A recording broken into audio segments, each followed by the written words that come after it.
रोज एक नई कहानी देखने के लिए चैनल को सब्सक्राइब करें और बेल आइकन दबाना ना भूलें। नीतू काफी उम्र की हो गई थी, लेकिन अब तक नीतू ने शादी नहीं की थी। ऐसे ही एक बार नीतू बाजार से सब्जी लेकर आ रही थी तो उसकी माँ शीला नीतू से कहती है, बेटा, जो हमारी पड़ोसन है ना कांता, उन्होंने आज ही मुझे तेरे लिए एक बहुत अच्छा रिश्ता बताया है। सच में लड़का तो बहुत अच्छा है और अच्छा कमाता भी है। तू कहे तो मैं बात आगे बढ़ा दूं? माँ, आपकी सुई हमेशा मेरी शादी पर ही आकर क्यों रुकती है? अरे, हमको कितनी बार कह चुकी हूँ मैं कि मुझे शादी नहीं करनी है, फिर आपको इतनी सी बात समझ क्यों नहीं आती? बेटा, तू समझ क्यों नहीं रही है? एक ना एक दिन हर लड़की को शादी करनी ही होती है, और वैसे भी तेरी उम्र होती जा रही है। आज नहीं तो कल तुझे भी तो शादी करनी ही पड़ेगी ना। क्यों माँ? क्या मैं शादी नहीं करूँगी तो मेरा जीवन सफल नहीं होगा, या फिर शादी के बाद कुछ अलग हो जाएगी मेरी जिंदगी? अगर ऐसा कुछ होता है तो बताओ। बेटा, तू कब तक मायका संभालती रहेगी? अब तेरी उम्र मायका संभालने की नहीं, तेरी उम्र अब ससुराल संभालने की है। मैं तेरी माँ हूँ और मैं तेरी ही भलाई के लिए बोल रही हूँ। अब तुझे शादी कर लेनी चाहिए। ये तो अच्छी बात है कि तेरे लिए रिश्ते आ रहे हैं। ऐसे ही चलता रहेगा ना तो एक दिन रिश्ते भी नहीं आएंगे। माँ, आपको ही मुबारक हो आपकी ये घिसी पिटी सोच। मैं आपकी सोच पर जरा भी अमल नहीं करती और ना ही आपके दबाव में आकर मैं अपना फैसला बदल कर शादी के लिए हाँ कर दूंगी। नीतू अपनी माँ को साफ मना कर वहाँ से चली जाती है। फिर शीला खुद से बात करते हुए कहती, पता नहीं कब मैं अपनी बेटी को दुल्हन बनते देख पाऊंगी। इससे छोटी छोटी लड़कियों की शादी हो रही है और एक मेरी बेटी है जो पता नहीं क्यों शादी करने से मना करती रहती है। पता नहीं कब मैं इसके पिताजी का सपना पूरा कर पाऊंगी।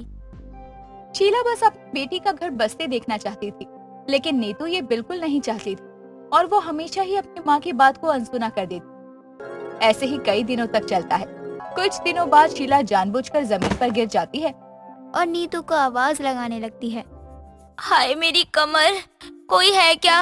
अरे इस बुढ़िया की कोई मदद करो। नीतू कहाँ है बेटी? तेरी माँ स्वर्ग चली, आखिरी बार मिलने आ जा नीतू। माँ कैसे गिर गई? आपको ध्यान रखना चाहिए अपना। सब कुछ तो हम दोनों माँ बेटी मिलकर ही कर रही है ना। अब यही कोई लड़का होता, तेरा पिता होता, तो आधे काम तो वो खुद ही संभाल लेता। लेकिन अब ऐसा तो कुछ भी नहीं है, इसलिए सब कुछ खुद ही करना पड़ता है।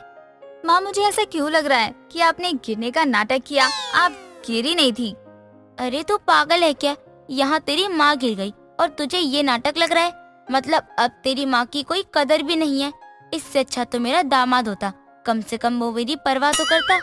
अब तो पक्का ये आपका नाटक ही है। माँ, आपको समझ क्यों नहीं आता? आप ये सब नाटक करेंगी तो भी मेरा मन नहीं बदलने वाला है। मैं तब भी शादी नहीं करूँगी। आप ये सब मत कीजिए ना। बेटी, तू क्यों नहीं समझ रही है? अभी तो तूने खुद ही देखा ना कि मैं गिर गई थी, तो तू बस आई। यही अगर तेरा पति होता ना तो वो मुझे उठाता और हॉस्पिटल तक लेकर जाता। अपने लिए ना सही, कम से कम मेरे लिए सोच ले। और अब तो आसपास के लोग भी बोलने लग गए हैं मुझे। माँ, आस पड़ोस के लोगों का सबसे मनपसंद काम ही है बोलना। जब तक वो किसी के बारे में कुछ बोलेंगे नहीं ना, तब तक उन्हें चैन नहीं पड़ेगा। और रही बात आपकी देखभाल की, तो आपने ये क्यों नहीं सोचा कि शादी के बाद तो मैं इस घर को छोड़कर ही चली जाऊंगी? फिर कौन करेगा आपकी देखभाल?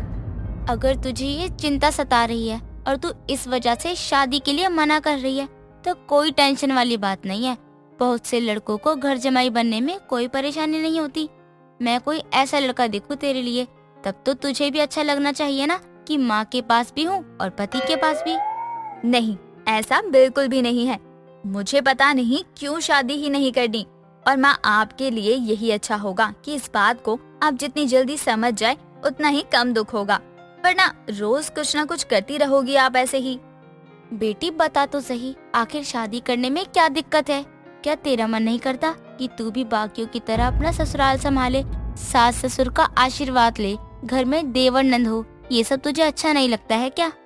माँ, अच्छा तो महल भी लगता है ना, तो इसका मतलब ये थोड़ी ना है कि मैं ताजमहल को ही अपना घर बना लूं और वहीं रहने लग जाऊं। नहीं माँ, ऐसा कभी नहीं होता। बस आपको थोड़ा समझने की जरूरत है। शीला कितनी भी कोशिश कर ले, लेकिन नीतू अपनी बात से टस से बस नहीं होती। ये देखकर शीला को बहुत बुरा लगता है। एक बार नीतू बाजार से वापस घर आ रही थी, तभी उसके सामने रोहित नाम का लड़का आकर अपनी बाइक रोक कर कहता है, हाय कितनी सुंदर लग रही हो आप। आज से पहले ये खूबसूरती मैंने कहीं देखी नहीं। ये क्या बात कर रहे हो आप? तमीज है बात करने की? हाय क्या करे, आपसे पहले खूबसूरत लड़की आज से पहले मैंने देखी नहीं। अब देखी तो तारीफ किए बिना रह नहीं पाया। वाकई आप तो बहुत ही सुंदर हो। ये मत समझना कि मैं बाकी लड़कों की तरह आपको पटाने के लिए कह रहा हूँ, लेकिन जो सच है वो मैंने बोला आपसे कि आप खूबसूरत हो। आज से पहले कभी किसी ने मेरी इतनी तारीफ नहीं की जितनी इस अनजाने लड़के ने की। अब तक हमेशा ही मुझे दबाया गया है, लेकिन आज सच में कुछ अलग ही लगा इस लड़के से बात करके। क्या हो गया मैडम जी, आपको देखकर तो मैं खो चुका था और आप यहाँ चुप बैठी हो। अरे कुछ तो बोलो। अरे थप्पड़ मारना है, मारो। अरे मारो। अरे बुरा नहीं मानूंगा मैं, मारो यार। रोहित की बातें नीतू को काफी अच्छी लगती है, लेकिन वो कुछ नहीं बोलती और वहाँ से चली जाती। लेकिन इत्तेफाक से अब नीतू की कई बार रोहित से मुलाकात होने लगी थी। नीतू को अब रोहित से बात करना अच्छा लगने लगा था, इसीलिए वो अक्सर अब उससे मिलने जाती। ऐसे ही कई दिन निकल जाते। एक दिन रोहित नीतू से अपने दिल की बात करते हुए कहता है, नीतू मुझे तुमसे बहुत बहुत बहुत ज्यादा प्यार हो चुका है और मैं तुमसे शादी करना चाहता हूँ। क्या तुम मुझसे शादी करोगी?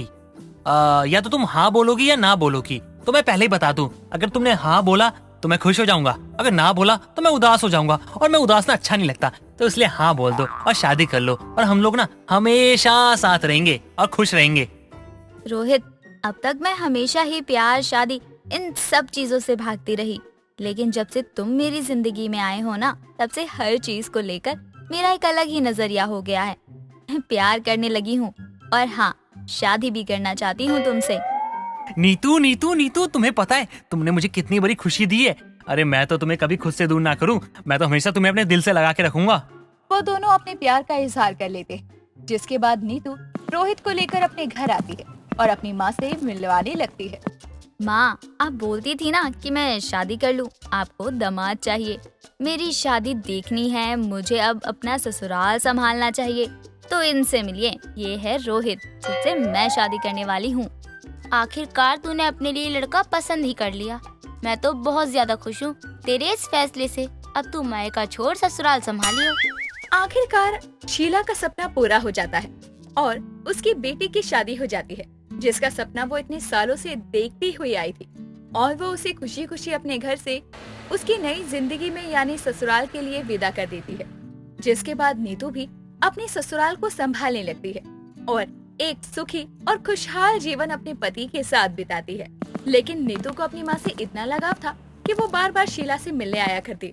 दोस्तों, अगर आपको ये कहानी पसंद आई तो इसे लाइक करें, शेयर करें और कमेंट करके बताएं कि कहानी में आपको सबसे अच्छा क्या लगा।